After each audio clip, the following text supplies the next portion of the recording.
All right, before I get to my next guest, Russ Holden, I want to give a shout out to our friends over at Positive Vibes Golf. Please, folks, go online and check them out at positivevibesgolf.com. Give them a follow on Twitter at pvibesgolf.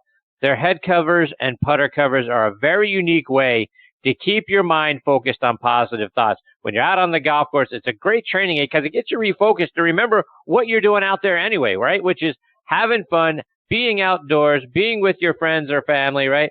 It really kind of gets you back to if you've made a bad swing or whatever, to remember to have fun, put positive thoughts back in your mind, and enjoy today. Again, positivevibesgolf.com, and give them a follow on Twitter at pvibesgolf. I want to give a shout out to our friends over at Golf Pride. In golf, light grip pressure releases power. Golf Pride engineered a secret that pros know. A larger lower hand encourages lighter pressure. Plus 4 technology is designed with 4 additional layers, which reduces tension in the lower hand to generate more power. Play Plus 4 and release the secret pros know. Now available on Tour Velvet, the winningest grip on tour. Grip confidence, grip Golf Pride. And this segment of the show is sponsored by our friends over at 2 Under. I want to remind you about our friends over at 2 Under, men's performance briefs, the unofficial underwear of the PGA Tour. Worn by PGA Tour players like Ricky Fowler, David Toms, Jerry Kelly, William McGirt, Jason Kokrak, and Matt Everett, to name just a few. Your buddies are going to think you're a stud if they're even seeing you in your underwear, which is another story. And your girlfriend and her wife is going to love the side effects, a visibly enhanced profile. The Joey Pouch technology provides the ultimate male asset management. It separates a man's most valuable assets from bodily contact to reduce unwanted skin-on-skin contact, providing less chafing, more control, and an altogether more luxurious feel. Start every round 2 Under by wearing the coolest performance briefs on the market. Use code ONTHET20 to save 20% off your order at 2under.com. And that's the number 2, UNDR.com. All right, now back in making his 6th appearance with me here on the French Lick Resort guest line is Russ Holden. You've heard me talk about for years about the wonderful work that Russ does with his organization, Caddy for a Cure, which helps provide not only opportunities for our wounded service members to be caddies for a day with some of the top some of the top players on both the PGA and LPGA tours, but also gives the gift of, life-changing events like houses for one of those service members that we happen to have the wonderful privilege to have on the show with us a couple of years ago, and we'll revisit that story here in a minute. Russ is also a Class A PGA professional and was the head golf professional at Woodfield Country Club in Boca Raton, Florida.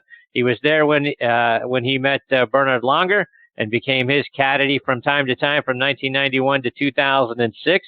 Russ also served as the caddy captain for the 2004 European Ryder Cup team. Going back to his college days, he played golf at Malone University, and he was an NAIA All-American back in 1980.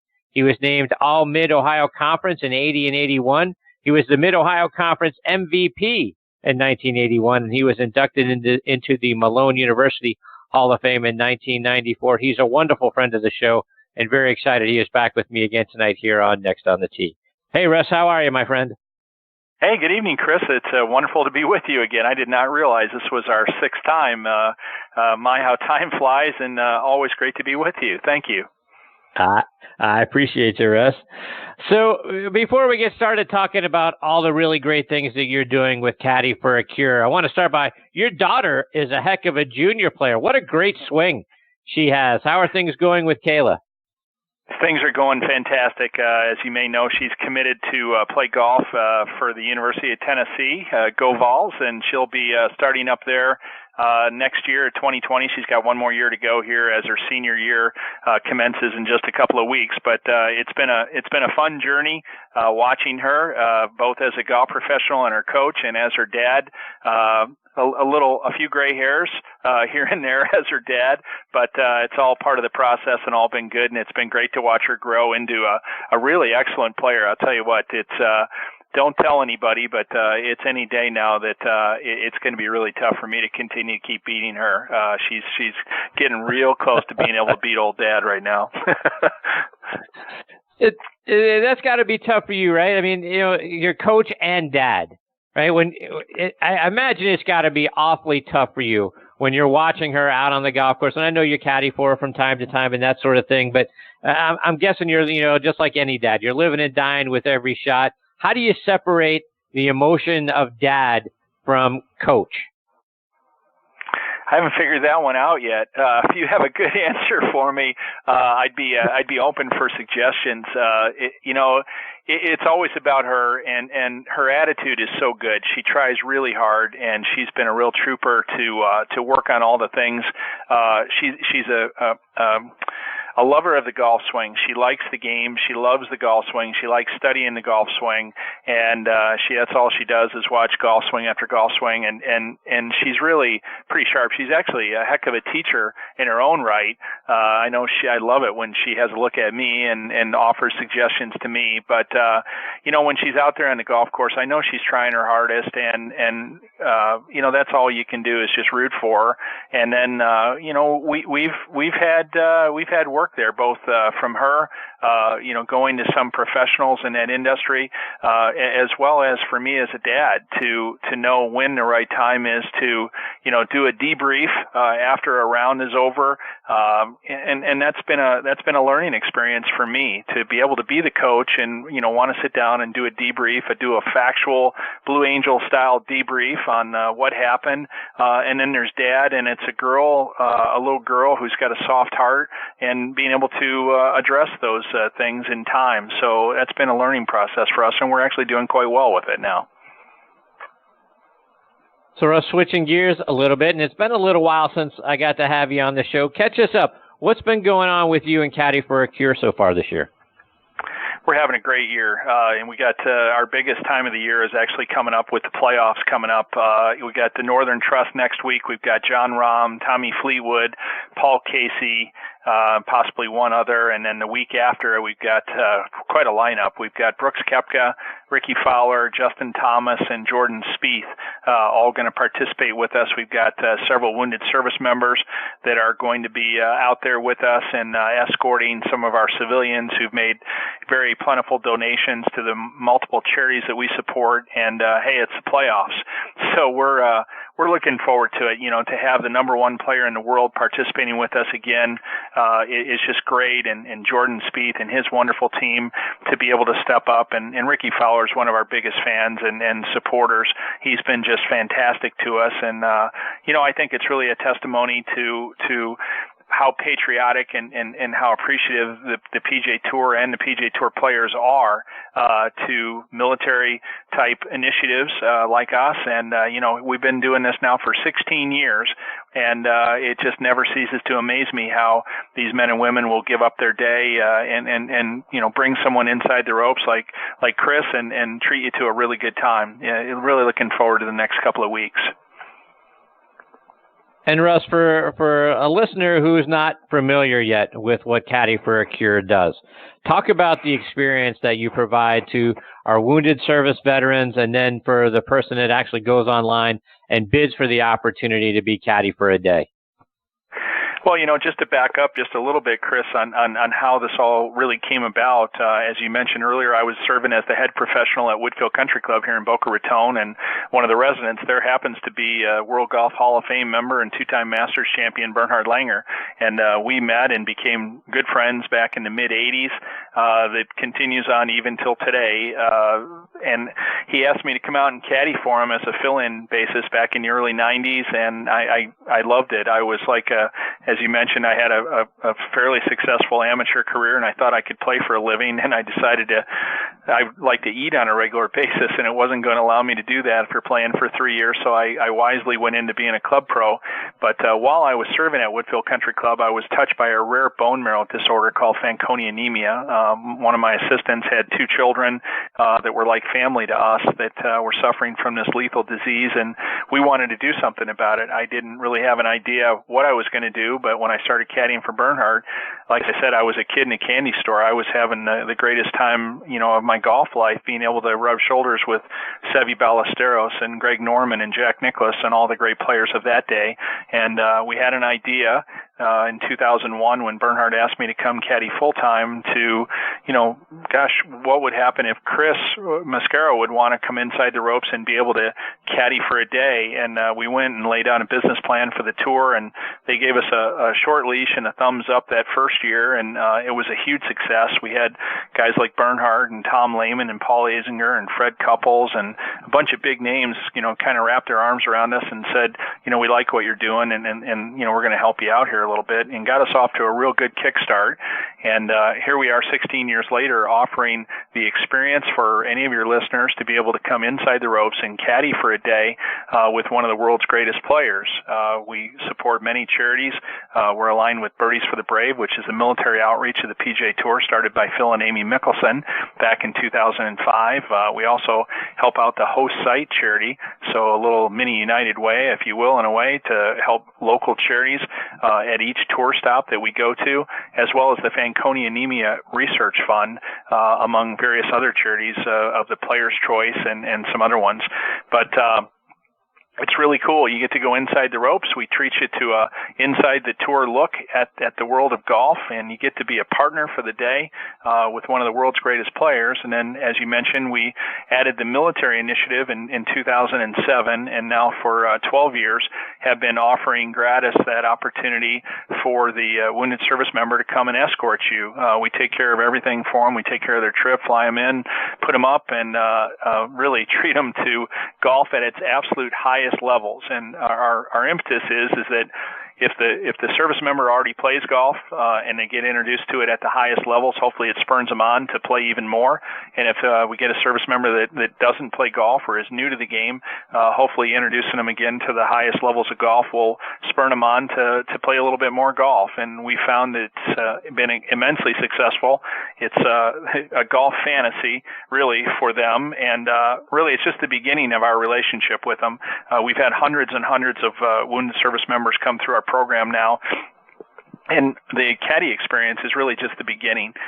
We stay in touch with them. We have an online golf academy that I've used my vast teaching experience to be able to do that. We call it Operation Warrior Golf, and they're able to, through the V1 Golf Academy, which has so graciously given us access to this app, that they can take a video of their golf swing from anywhere. As you mentioned, we do some other big events. We have our annual event in January where we bring a bunch of them in for that, and then we have teaching seminars all during the year. But the biggest thing is just us being in a position to use golf to wrap our arms around them, and we know what the therapeutic effects have been on the game, and we've been really humbled and blessed to be able to be in this position to offer it to them. And Russ, it was exciting because a couple of years ago, we got to speak with you and Marine veteran Lyndon Ortiz, who you helped gift a mortgage-free house to through Caddy for a Cure and some of the other partners that you're working with. Remind our listeners about that and the great work that you do beyond the Caddy opportunity for some of our wounded service veterans. Yeah, that's really probably one of the highlights, and even to this day, Lyndon is a very close personal friend, and we check in on Lyndon all the time, and his two little girls and lovely wife are, loving their home that they have in Orlando, Florida, and it's really something to know how we were able to use caddying and something that I really never in my wildest dreams ever imagined that I would do. I'd done everything in the golf business. You name it. I was bag boy, I was shop boy, I was merchandiser, I was, pick the range. I did everything in the world of golf. I'd never caddied. And it's so ironic that now we use caddying and the experience that I had with Bernhard to be able to be in this position. But the most important thing is that family, the Ortiz family, now is mortgage-free, safe, and sound in that home in Orlando. And to watch those little girls know that they have a safe place. It's right next to their elementary school where they go to school, and to watch the home be styled in their fashion and know that they can get up every day and know that they have a safe place. And it's just been awesome. We've visited them and we've been to the house many times, and to see them in their environment, they send pictures all the time of changes that they make to the house and everything like that. And the next year we gave away a service dog to First Sergeant Randy Nance, who's a wounded Green Beret, and we know that service dog has changed Randy's life. He is in a position right now, an amputee, gave his leg and had some other fairly substantial injuries, and his whole life changed when he got the most beautiful dog, Eleanor, from Positive Action in Orlando that we were able to be a part of and coordinated, and things like that just don't really ever go away. Those are things that both the Ortiz family and Nance family will now have for the rest of their lives. So, Russ, I got to imagine there are a lot of rewarding stories when you're talking to the veterans and a part of those events, whether it's on the golf course or things that you've done, obviously away from the golf course. What are some of the heartwarming stories that those veterans have told you about the impact that Caddy for a Cure has had on them? Well, the one that comes to mind, we've had two, but one of them that comes to mind was we had an experience in Memphis. Ironically, last week was the Memphis St. Jude FedEx tournament, but we had a young man that came in, and lovely young man. And this was early on in the days that we started the military thing. We do things a little bit differently now, where really as a result of this one that we really kind of command the bio and the background on every one of our wounded service members. But he came in and had a great time. It was hot. And he spent his time, and it was just another Caddy for a Cure experience that we love doing, and we did everything that we normally do. We didn't do anything more or anything less than we do for any other wounded service member.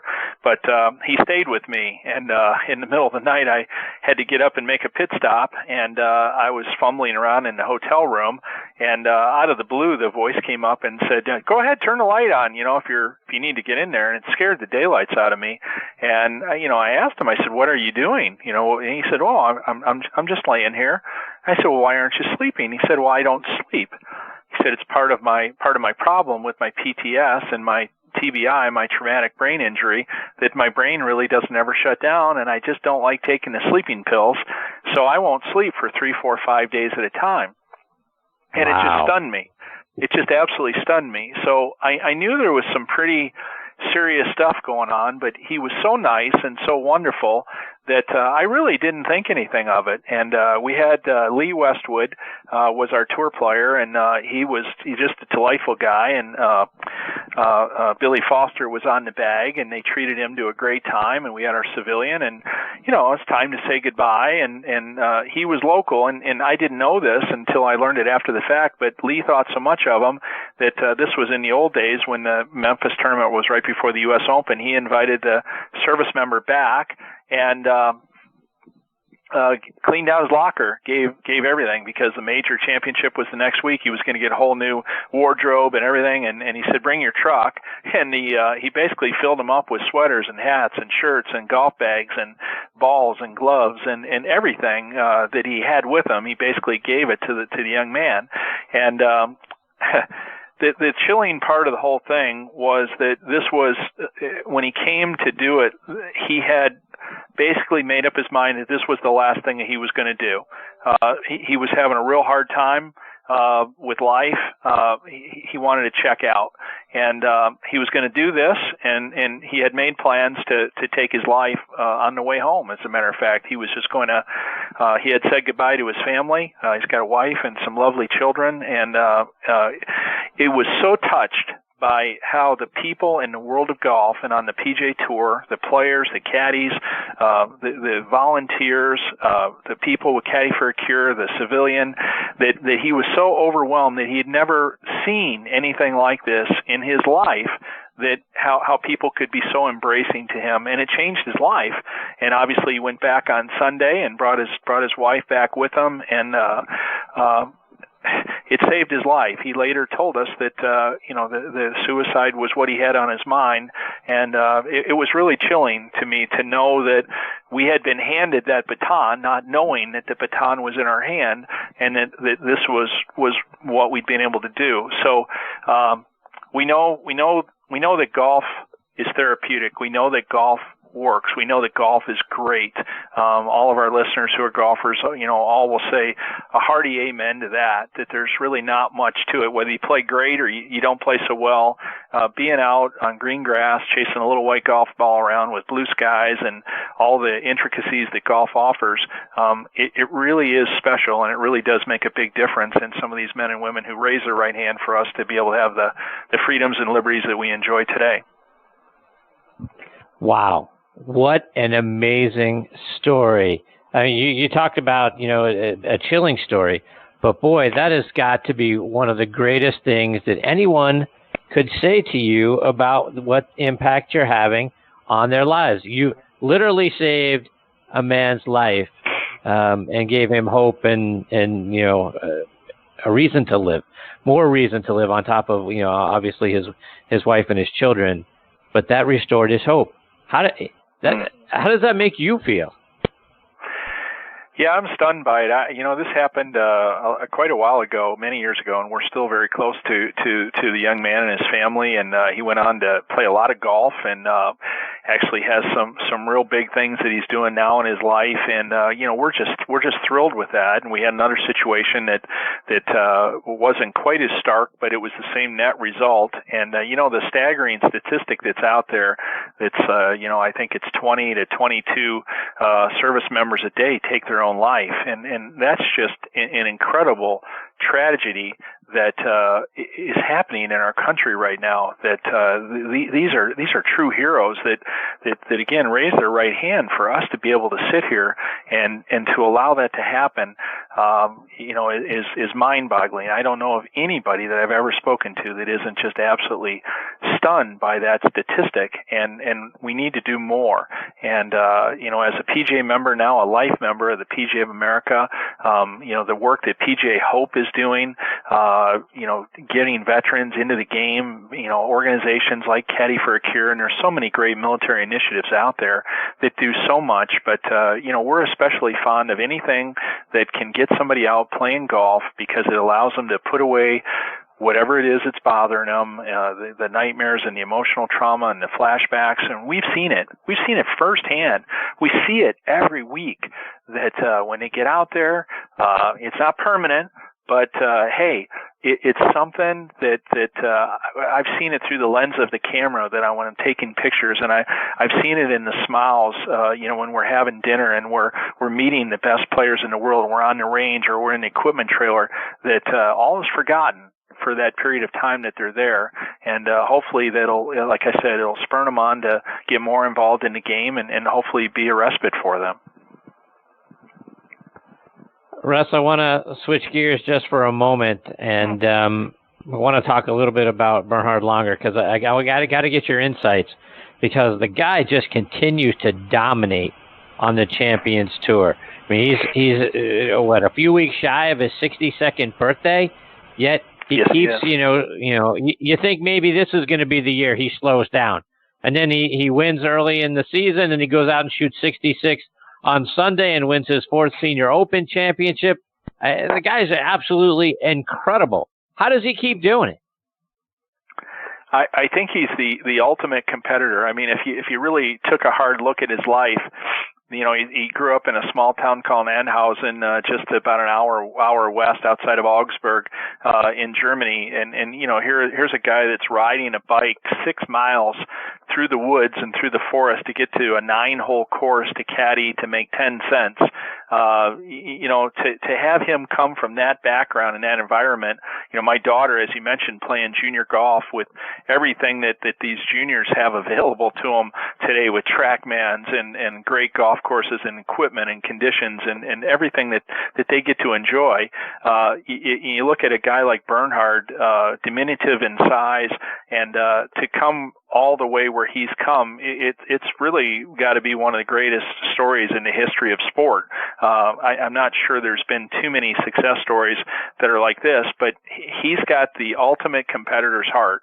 I'll tell you a quick story, a funny story. We were in Germany many years ago, and they were having a a Mercedes championship there that was his tournament, and they took us over to the racetrack in Stuttgart to drive the Mercedes, and we had professional drivers there teaching us, and teachers, whatnot, teaching us how to do, maneuvers on the racetrack and in driving circumstances and things like that. And we spent all day. There was maybe a dozen players and some caddies and things like that.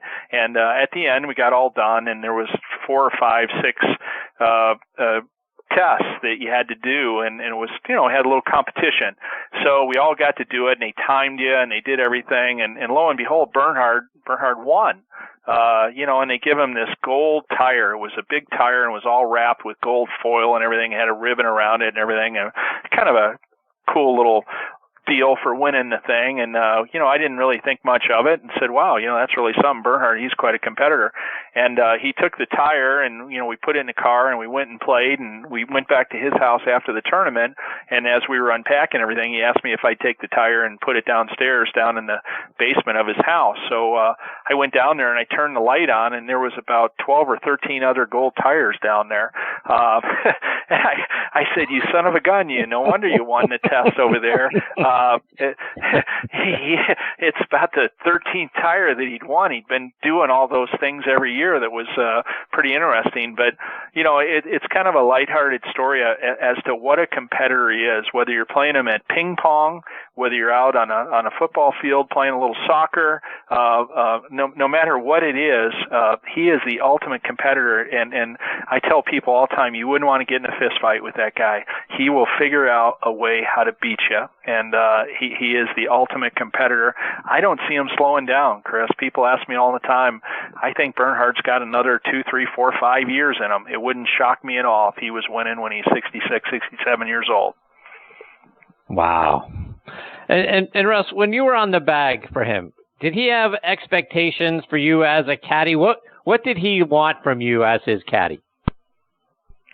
Well, I was a little bit of an anomaly for him because he and Pete Coleman, he's got a great caddy now. Terry Holt is out there right now on his bag, and Terry is a really hard worker, a wonderful young man who's an Englishman and somewhat quiet, but he works harder than really as any caddy out there, just doing yardages and everything like that. And when I came in, I had a little different personality. I love to tell jokes, and I love to have a little bit more fun, and I'm probably a little bit more lighthearted. Pete Coleman was, again, the ultimate hard worker and did everything that Bernhard wanted. So I filled in a kind of a different position where I was his secondary coach, as well as we were really good buddies. We were good friends, and it was a unique, fresh experience for Bernhard to have me on the bag because I was always the one telling jokes and having fun with the other players, and that was a little bit different for him.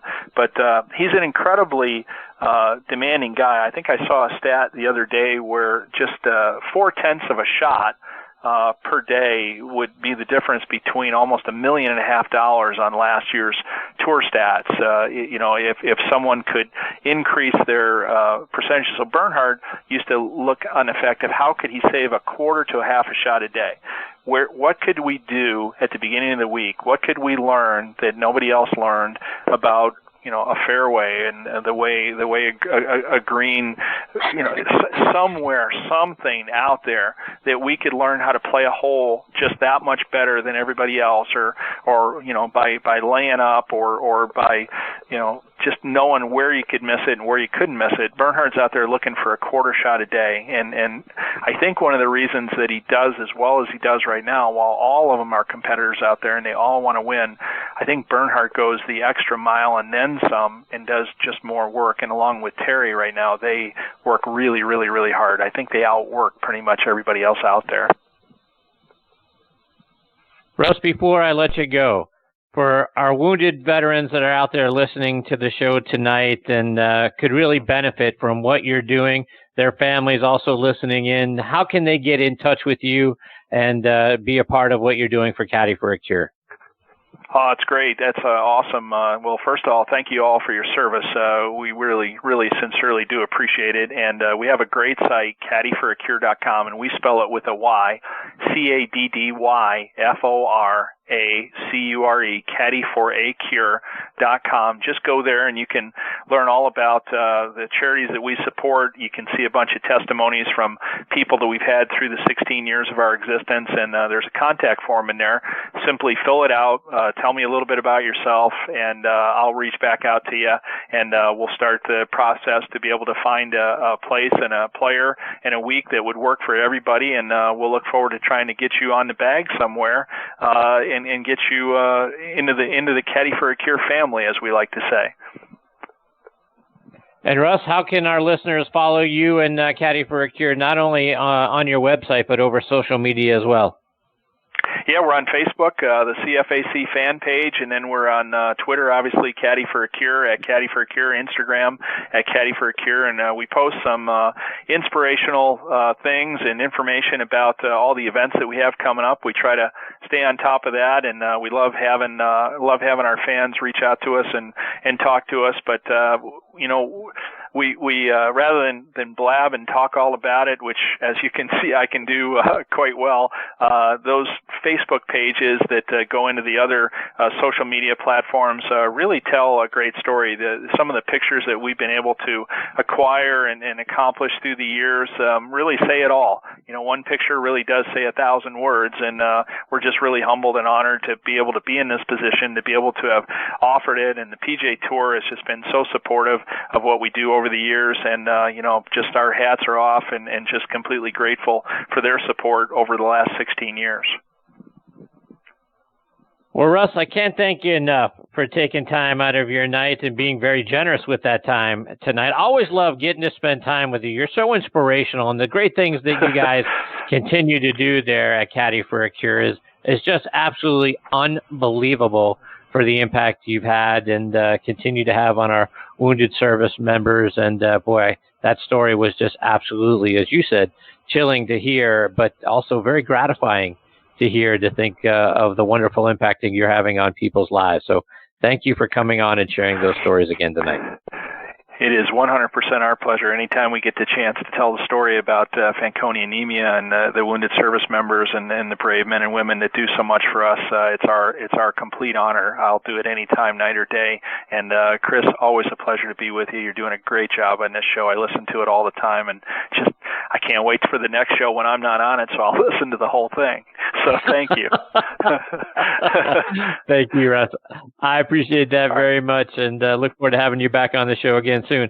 All the best to you, Kayla, and the rest of your family. It's an extreme pleasure. Cheers. Thanks, Chris. See you, Russ. That is Russ Holden, and again, Caddy for a Cure, CADDYFORACURE is the name of the organization. Go online, caddyforacure.com, and check out the wonderful opportunities. And he mentioned the players that they've had, and boy, they get the best players on tour to come out and be a part of the program, because it's a wonderful cause, right? B, it's an enjoyment for them to give back as well. Again, Ricky Fowler, Zach Johnson, Tommy Fleetwood, Justin Thomas, Billy Horschel. He talked about Jordan Spieth and some of the others that they've had on as well. So when you go out there and you bid to be a caddy for a day for them, you're gonna be with the greatest players in the game of golf. Brooks Koepka you mentioned as well. So do yourself a favor, do a service member a favor, go out there and take a look at their site, see who they've got and what events they've got coming up, and go bid and be a part of a wonderful cause doing great things. Saved a service member's life. How rewarding is that? How great a story is that? Boy, I warms my heart just hearing about it, let alone what Russ has done. All right, folks, it's time for me to put a bow on this edition of Next on the Tee. My sincere thanks go out again to Jason Hayes, Shane LeBaron, and Russ Holden for joining me.